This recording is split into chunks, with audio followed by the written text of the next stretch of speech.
श्री गणेशाय नमः। कृष्णाय वासुदेवाय हरिये परमात्मने प्रणतः कलेशनाशाय गोविंदाय नमो नमः। सभी प्रभु भक्तों को जीवन प्रकाश चैनल की तरफ से राधे राधे। आज हम माघ मास महात्म्य का तीसरा अध्याय करेंगे। इससे पहले 2 अध्याय हम कर चुके हैं, जिनका लिंक आपको डिस्क्रिप्शन में मिल जाएगा, तो उन्हें पहले अवश्य सुन ले। तो चलिए शुरू करते हैं आज का अध्याय। तब राजा दिलीप कहने लगे कि महाराज, यह पर्वत कितना ऊंचा और कितना लंबा चौड़ा है। तब वशिष्ठ जी कहने लगे कि 36 योजन ऊंचा, ऊपर चोटी में 10 योजन चौड़ा और नीचे 16 योजन चौड़ा है। 1 योजन 4 कोस का होता है, जो हरी, चंदन, आम, मदार, देवदार और अर्जुन के वृक्षों से सुशोभित है। दुर्भिक्ष से दुखी होकर इस पर्वत को फल और फूलों से परिपूर्ण देखकर भृगु वहीं रहने लगे और यहाँ पर कंदराओं, वनों और उपवनों में बहुत दिनों तक तप करते रहे। इस प्रकार जब भृगु ऋषि वहां पर अपने आश्रम पर रह रहे थे, तो एक विद्याधर अपनी पत्नी सहित उतरा। वह अत्यंत दुखी थे। उन्होंने भृगु ऋषि को प्रणाम किया और ऋषि ने बड़े मीठे स्वर में उनसे कहा कि हे विद्याधर, तुम बड़े दुखी दिखाई देते हो, इसका क्या कारण है? तब विद्याधर कहने लगा कि महाराज, पुण्य फल को पाकर, स्वर्ग पाकर तथा देवतुल्य शरीर पाकर भी मेरा मुख व्याघ्र जैसा है। मेरे दुख और अशांति का यही एक कारण है। न जाने किस पाप का फल है। मेरे चित्त की व्याकुलता का दूसरा कारण भी सुनिए। मेरी पत्नी अति रूपवती, मीठा वचन बोलने वाली, नाचने और गाने की कला में अति प्रवीण, शुद्ध चित्त वाली, 7 सुरों वाली, वीणा बजाने वाली, जिसने अपने कंठ से गाकर नारद जी को प्रसन्न किया, नाना स्वरों के नाद से वीणा बजाकर कुबेर को प्रसन्न किया, अनेक प्रकार के नाच ताल से शिवजी महाराज भी अति प्रसन्न और रोमांचित हुए।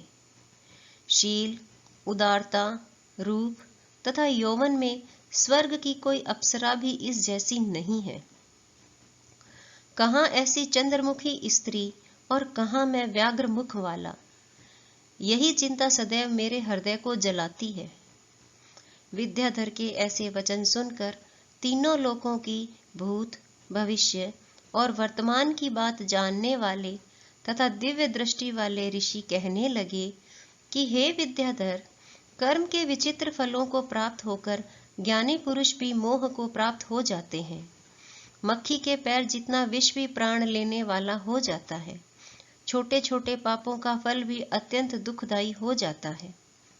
तुमने माघ मास की एकादशी का व्रत करके द्वादशी न आने तक शरीर में तेल लगाया, इसी पाप कर्म से व्याघ्र हुए। एकादशी के दिन उपवास करके द्वादशी को तेल लगाने से राजा पुरूरवा ने भी कुरूप शरीर पाया था। तब वह अपने कुरूप शरीर को देखकर दुखी होकर हिमालय पर्वत पर देव सरोवर के किनारे पर गया।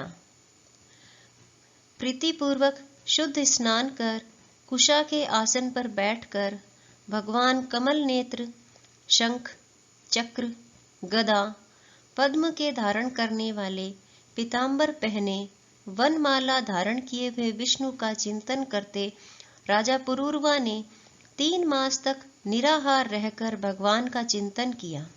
इस प्रकार 7 जन्मों में प्रसन्न होने वाले भगवान राजा के 3 महीने के तप से ही अति प्रसन्न हो गए और माघ की शुक्ल पक्ष की एकादशी को प्रसन्न होकर भगवान ने अपने शंख के जल से राजा को पवित्र किया।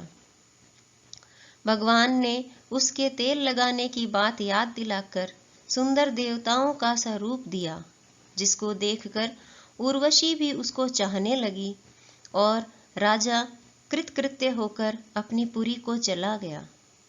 भृगु ऋषि कहने लगे कि हे विद्याधर, इसलिए तुम क्यों दुखी होते हो? यदि तुम अपना यह राक्षसी रूप छोड़ना चाहते हो तो मेरा कहना मानकर जल्द ही पापों को नष्ट करने वाली हेमकूट नदी में माघ में स्नान करो, जहाँ पर ऋषि सिद्ध देवता निवास करते हैं। अब मैं इसकी विधि बतलाता हूँ। तुम्हारे भाग्य से माघ मास आज से 5वें दिन ही आने वाला है। पौष शुक्ल एकादशी से इस व्रत को आरंभ करो।